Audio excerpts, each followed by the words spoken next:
Арыбаңыздар, ардактуу замандаштар, бүгүн биз сиздер менен биргеликте Эркин Тоо гезитинин Күндүн суроосу рубрикасынын алкагында Бишкек шаарынын көркүнө көрк кошуп турган Ала Тоо аянтында жайгашкан Эркиндик сүрөт галереясына келдик жана ушул жердеги сүрөттөргө бир сыйра баам салуу менен мына ушул сүрөттөрдү тартып, сатып, ушул жерде эмгектенип жаткан агалар менен өздөрүнүн эмгектери тууралуу бир аз ой бөлүштүк.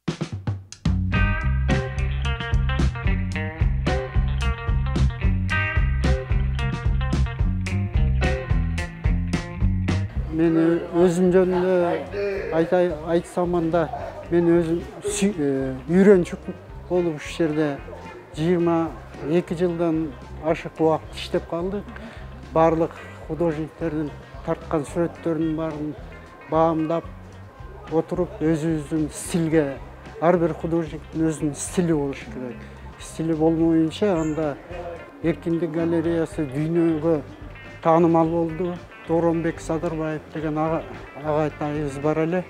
Ошол кишиге чоң рахмат. Ушу жерге келгенде ошол киши айтты, менин жүрөгүм өйүп туруп, ооруп турганда ушу силерге келип, тынчтанууну, өзүмдүн ички дүйнөмдүн байлыгымды толтуруп кетем деп айтып калчу.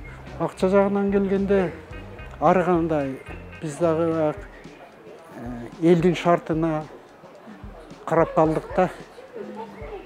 Ошого байланыштуу бизде сүрөттүн баасы ар кандай шартына тууралап кымбат сүрөттөрдү да бир аз арзан коебуз. Ар бир анан арасында түшүнгөндөр да бар. Түшүндүрүп сүйлөшө келгенде алар о деп ыраазы болуп кетишип атышат да.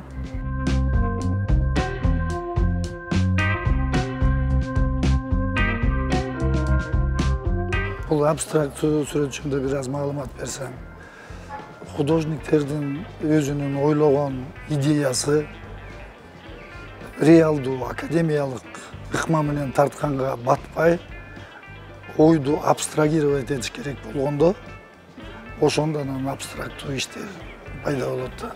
Өзүңүздөргө байкалабы, үйрөнчүк сүрөтчү менен чыныгы сүрөтчүнүн жасаган эмгектери? Байкалат. Сатып алуучуларгачы байкалабы?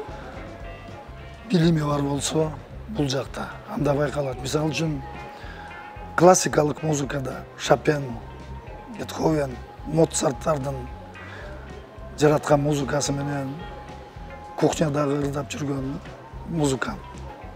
Анын деле билими бар, бирок анын деңгээли классикалык деңгээлде эмес, өзүнүн чөйрөсүндө укулуктуу анын үнү. Бирок классикалык деңгээлде чоң сценадан ырдай албайт. Ошол сыяктуу жана сиз берген суроодо бар художниктер атайын билими училище менен чектелип калган, бирок чын жүрөктөн иштеп көрсөтөт. Бирок ал классикага айланып калган сүрөттөрдүн жанында деңгээлдери башка.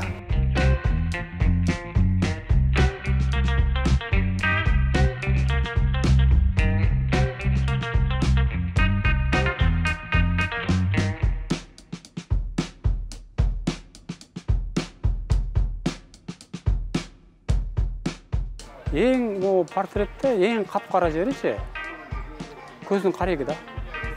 Ошол карага карап туруп, анан калган караларды жаратасың да. Анан эң ак жери бул көздүн чагылышы, ошо карегин жанындагы көздүн ичинде болот. Биринчи ошону бүтүрүп алсаң жакшы да. Анан кирпиктерди отургузасың, качты отургузасың, ушинтип эле баарын ордуна туруп кете бересиң. Ошол эле көз тартуу бул буга деле бир такшалыш керек да ушунда. Оңой менен келтире албайсың. Сен ар кандай да көзүң түзүлүшөт. Көбүнчө сиз менен иштешкен кардарлардын басымдуу бөлүгүн кимдер түзөт? Ошол өзүнүн сүрөттөрүн мындай заказ беришеби, сизге кандай болушат? Кардарларыңыздын басымдуу бөлүгү тууралуу. Кардарлар жөнүндө айтканда, кээ бирлери өздөрүн тартырып кетет, андай деле болот. Кээ бирлери каалаганыңды тартып бер, мунуга окшоштуруп деп деле ушундай буйрук берет да. Ошо сүрөткө мында керек деп муктаж болуп же бир нерсеси жетишпей анан сүрөт керек деген киши эле келбесечи оңой менен айта албайбыз да.